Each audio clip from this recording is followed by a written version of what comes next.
What it do, YouTube? I am your boy Tony Vogue, the E-Boy, Zombie Slayer. We're jumping into a reaction here, and today we're going to discuss AI and Elon Musk's war against it. Let's check it out. In the late 2010s, Elon Musk realized something terrifying. Larry Page and I used to be close friends, and I would stay at his house in Palo Alto, and I would talk to him late into the night about AI safety. And So Larry Page is a big head at Google. at least my perception was that Larry was not taking AI safety seriously enough. What did he say about it? He really seemed to be one sort of digital superintelligence, basically digital god, if you will, as soon as possible. He wanted that? Have you guys heard of the Google employee that got fired after saying that Google's AI had achieved a level of sentience? Yeah. Yes, he's made many public statements over the years that the whole goal of Google is what's called AGI, artificial general intelligence or artificial superintelligence. No, and I agree with him that there's great potential for good, but there's also potential for bad. And so if you've got some radical new technology, you want to try to take the set of actions that maximize the probability it will do good and minimize the probability it will do bad things. Yes. It can't just be hell for leather, just go, barreling forward and, hope for the best. And then at one point, I said, well, what about, we're going to make sure humanity's okay here. And then he called me a speciest. A speciest? Did he use that term? Yes. So what is he, a robot? I wasn't the only one there when he called me a speciest. And so I was like, okay, that's it. Yes, I'm a speciest. Okay. You got me. What are you? Yeah, I'm fully a speciest.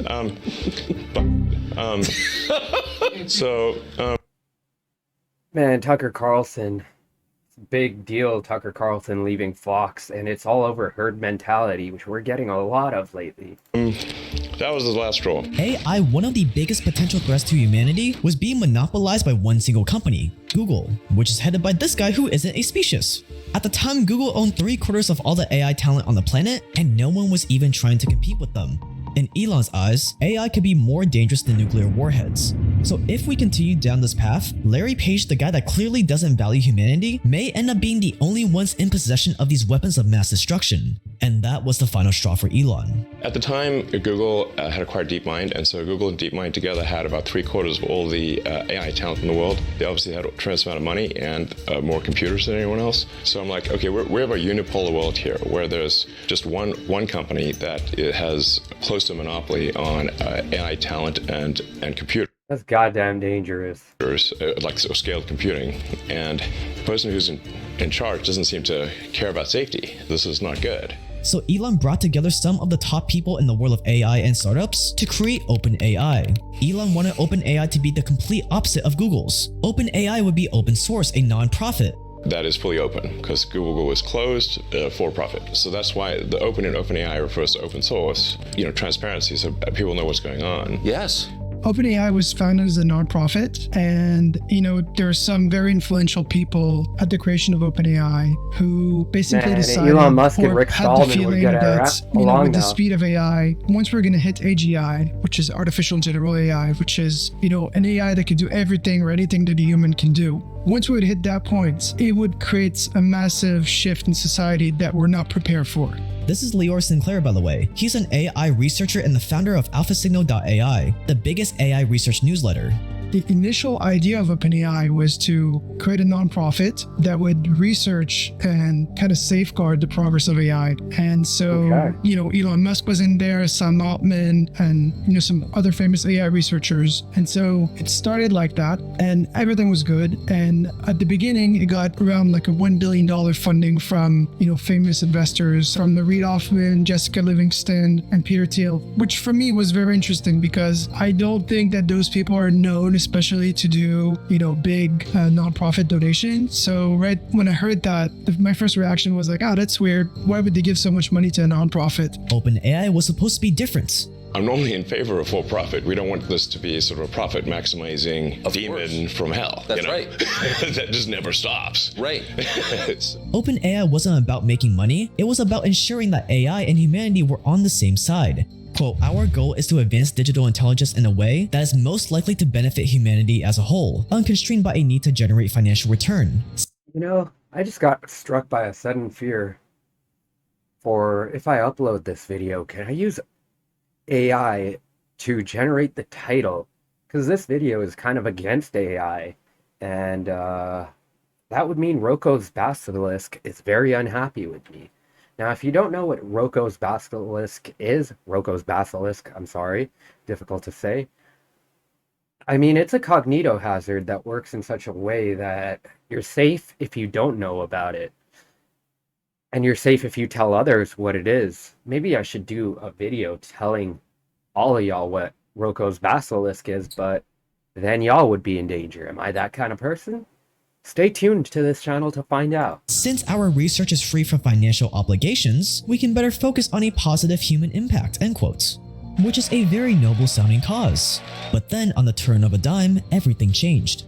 Elon parted ways with them, and OpenAI went from being an open source nonprofit to a closed source for-profit business. Today, the overlords at OpenAI believe that they're the only ones that are smart enough to determine humanity's future, that they are the sole arbiters of what's right and wrong. The smartest creatures, as far as you know, on this earth are humans, is our defining characteristic. Yes. We're obviously weaker than, say, chimpanzees and less agile, but real smarter. So now what happens when something vastly smarter than the smartest person? And this may end up completely destroying humanity. But can you be more precise about what's potentially dangerous and scary? Like, what could it do? What specifically are you worried about? Going with old sayings, the pen is mightier than the sword. So if you have a super intelligent AI that is capable of writing incredibly well and in a way that is very influential, convincing, and is constantly figuring out what is more convincing to people over time, and then enters social media, for example, Twitter, but also Facebook and others, and potentially manipulates public opinion in a way that is very bad. How would we even know?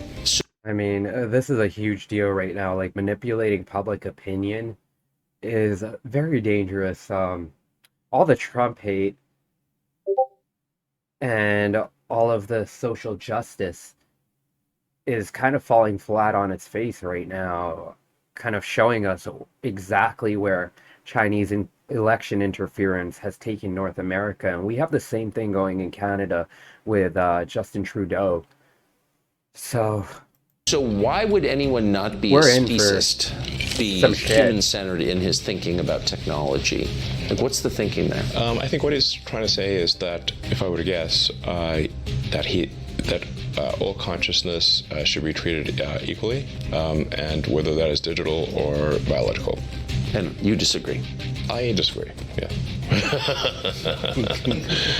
Especially if the digital consciousness, or whatever you want to call it, digital intelligence, decides to curtail the biological intelligence. Right. So you're just building your own slave master, and why would you do that? Doesn't sound great. And now, Elon has declared all-out war against OpenAI. Stay dangerous, subscribe for more, and this is the I don't know. I don't think you want all that smoke with Elon Musk, war OpenAI. between Elon Musk and OpenAI.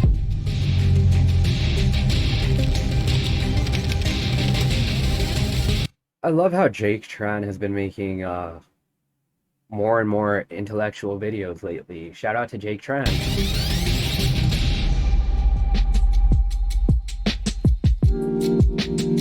And by the way guys, if you're like me and you prefer having a super simple minimalist wardrobe so you don't have to stress about what to wear, then you gotta check out True Classic. I don't need to tell you how hard it is to skip buy. this ad. Training AI isn't cheap. Wealthiest businessmen in the world backing it, OpenAI. The problem, money. Even with some of the wealthiest businessmen in the world backing it, OpenAI was struggling to stay afloat financially. You see, training AI isn't cheap. Running and training AI is very costly. It costs a lot of money. We're talking, hundreds of $1,000s per day of training. And so it left them in a really bad situation, and they needed money to train those, models. So OpenAI was a non-profit in an industry where you needed billions just to get by.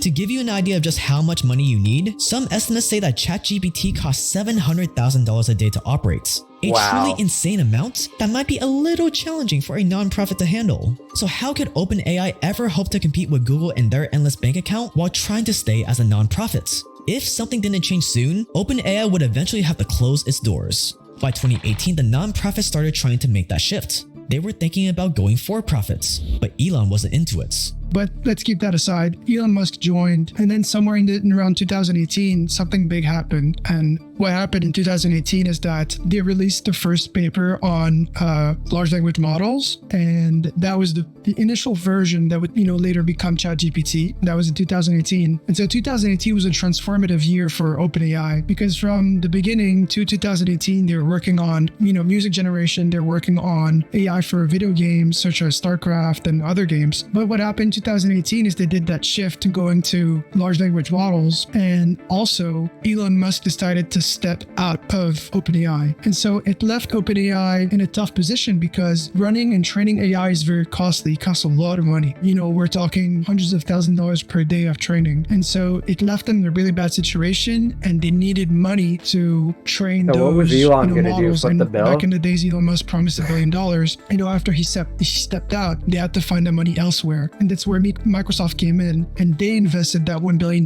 back in 2018. Great, so now we got 2018 Microsoft is a crazy and year Google. for OpenAI, and I think it sets the tone for everything to happen, up to now. This caused a lot of tension between Elon and the rest of the OpenAI board. Elon did not want to stray from their original ideals. Elon even tried to take over the company to run things his way, allegedly, but the other co-founders wouldn't budge. So Elon left.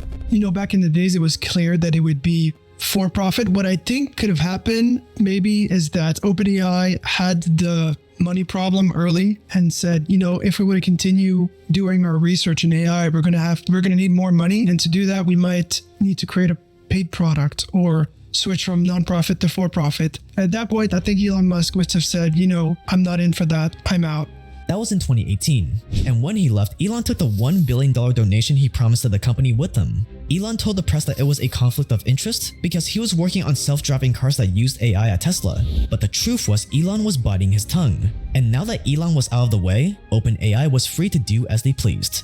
But now they faced another big problem. Now, OpenAI was short $1 billion. Back in the days, Elon Musk promised $1 billion, and after he stepped out, they had to find the money elsewhere.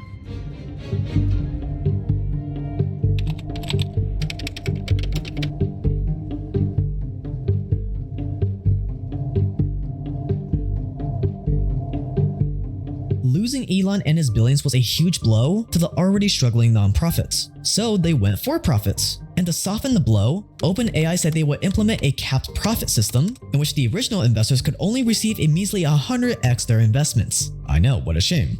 OpenAI promised that going for profit wouldn't change things at all, but they lied. Because practically as soon as they went for profits, they got right in bed with Microsoft. Hi, I'm here with Sam Altman, CEO of OpenAI. Today we are very excited to announce a strategic partnership with OpenAI. Microsoft and OpenAI announced a multi-year partnership that included a convenient $1 billion investment from Microsoft. And now what started out as a non-profit to fight against Google had become a de facto arm of Microsoft. OpenAI also threw away the whole open source thing as well. You have to understand that AI is an open source world. We all help each other. Everything is transparent. And that one of the things that, people are a bit mad about for OpenAI is that everything is closed source. To their point of view, it's normal that it's closed source because it's a lot of power and you just don't want to release that power. All of a sudden, OpenAI thought it was too dangerous to keep everything transparent. They started withholding information and not letting the public use their AI models. Suddenly, no one really knew what OpenAI was doing behind closed doors, just like Google. But they had a really good argument. And these two organizations could be up to anything, and most of it is no good.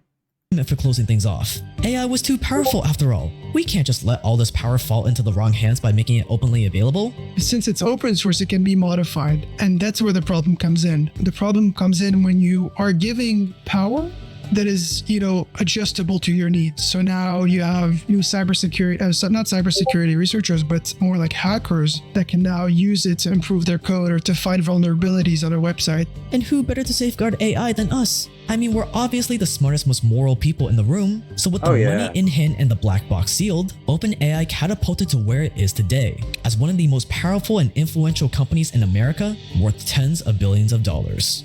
But to be fair, the authoritarians at OpenAI probably really do believe that they're doing the right thing.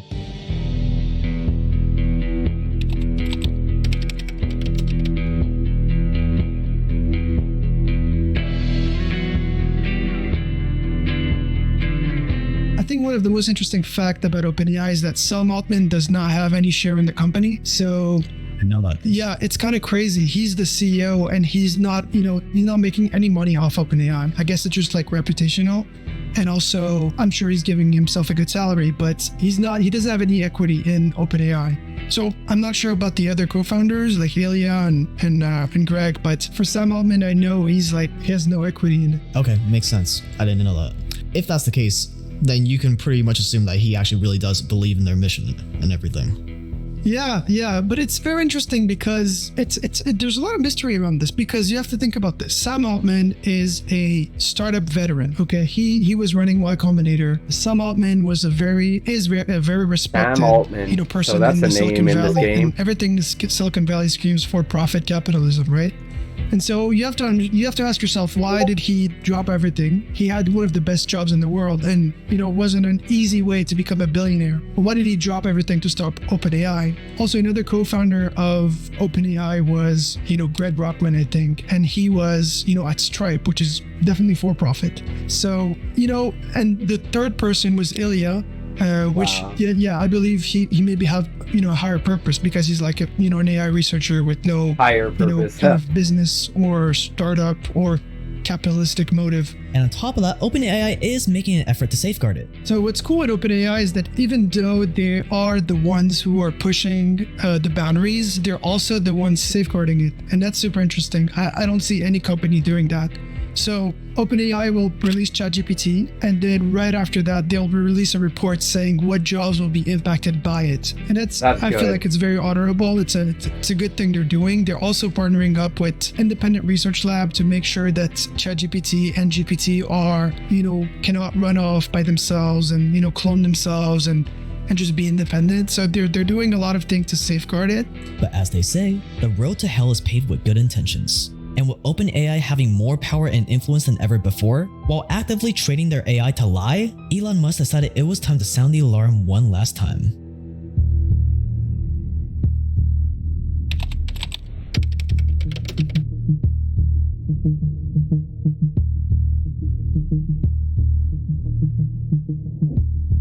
ChatGPT launches in November 2022. A month later, Elon learns that OpenAI has been accessing Twitter's data to train his AI, so he cuts off their access. In March, he tweeted this meme.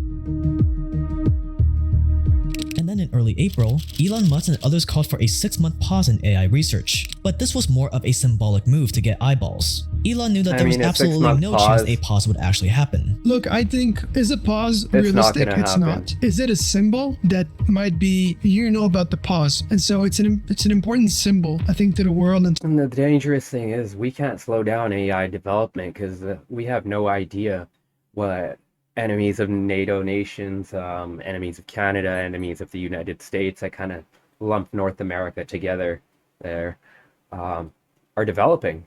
Quite frankly, if China is developing AI, then we have to keep going regardless of the dangers. To the world of AI that, it's kind of an alarm more than, I don't think it's realistic. I don't think it'll be implemented. It's just impossible to implement, because even if a research lab pauses, another just could continue for another country. How do you even decide who's pausing, who's not pausing? So it's impossible to decide that. But I think it's an important alarm. It's an important red flag that things are going too fast and we need to slow it down a little bit, or think about the repercussions of all of that. But I'm not sure it's realistic. At this point, Elon came to the conclusion that there was obviously only one thing left to do. He had to go toe-to-toe with the monster he helped create. So in late April, Elon, being the marketing genius he is, sits down with Tucker Carlson to declare war. Microsoft has a very strong say, if not directly controls OpenAI at this point. So you really have an OpenAI Microsoft situation, and then a Google DeepMind are the other two sort of heavyweights in this arena. So it seems like the world needs a third option. Yes. I think I will create a third option. I'm worried about the fact that it's being trained to be politically correct, which is simply another way of being untruthful, saying untruthful things. What? No. Like I was commenting before, censorship, the destruction of free speech is kind of, we're seeing the implications and the blowback of it right now. We don't need AI to be politically correct. We need it to state the facts. As Tucker Carlson said when he announced his departure from Fox. Don't get rid of your hard copy books. Yes. So that's a bad sign. There's certainly a path to AI dystopia is to train AI to be deceptive. So yeah, I'm going to start something which I know you call Truth GBT, or a maximum truth-seeking AI that tries to understand the nature of the universe. And I think this might be the best path to safety, in the sense that an AI that cares about understanding the universe is unlikely to annihilate humans, because we are an interesting part of the universe. Hopefully. Elon's new AI company is called X.AI, and he made sure that he was the only person in charge by listing himself as the sole director of the company. Elon made it clear that he'll do whatever it takes to go toe-to-toe with OpenAI and Google, and whichever company comes out on top will be in control of humanity's future. But Elon's got some steep competition ahead of him, with Microsoft putting another $10 billion into OpenAI. However, the real money and power might not just be with the actual AI models from OpenAI or Google or even Elon's company. The real power will be in the data. And I think this is where the world of AI will go, is that, AI is very open source, so everybody has the same models or almost the same. And the big difference is going to be the data. The big difference is going to be, I trained on a data set you can't train on. I have the deal with Reddit to train my GPT on all of Reddit. And if you do, they're going to sue you because we have an exclusive deal. So there's a lot of, repercussions and a lot of, there's a lot of secret partnerships and deals that are going to happen in the next 20, 50 years with AI, because the power is not the model. The power. Definitely. And there must be nations trying to grab a stake, really. The power is not the AI. The power is in the data. That's fascinating. I didn't think about that, because data is already so valuable these days, but now it's going to become more valuable.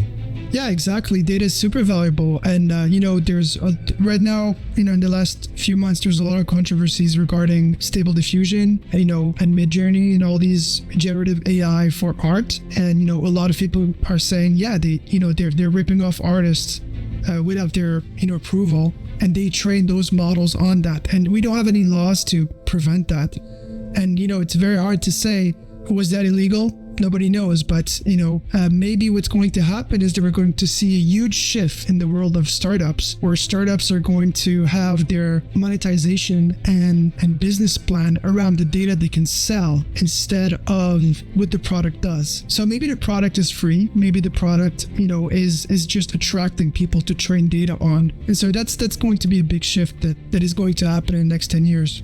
But fear not, because it's not all doom and gloom. Like every revolution before it, the AI revolution will make a select few very, very wealthy. So I decided to get Lior's take on what opportunities he sees in the space right now that you can take advantage of, being that he's neck deep in the trenches every day. Well, I think to make money in the AI revolution, and we're gonna go over all of it in an upcoming video, so make sure you subscribe. The AI revolution. revolution. Keep up with AI, also That's be sure where to sign we up are for right Prophecy, now. Lior's free Far AI past. newsletter, where he literally built his own AI models to scour the internet and send a weekly summary of the top research papers, repos, and tweets happening right now in the AI space straight into your inbox. This isn't a paid ad or anything, it's just really cool. I think Alpha and it's Signal is something we should all, at least those of us that are interested in technology, over should sign up 50,000 for world-class them. researchers and engineers from Google, OpenAI, Amazon, Facebook, and more.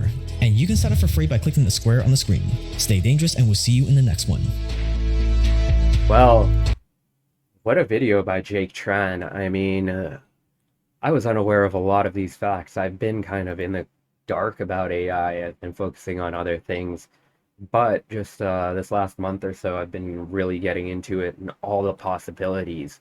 The possibilities for profit generation are endless. I guess we have to just make sure that our AIs are truthful and that they value humankind. Thank you. I am your boy Tony Vogue. And for more reactions, please subscribe to this channel, where we do a lot of things that are science, technology, politics related, as well as horror, a little bit of video games, and my A channel where we play video games. All right? Pop. Until next time.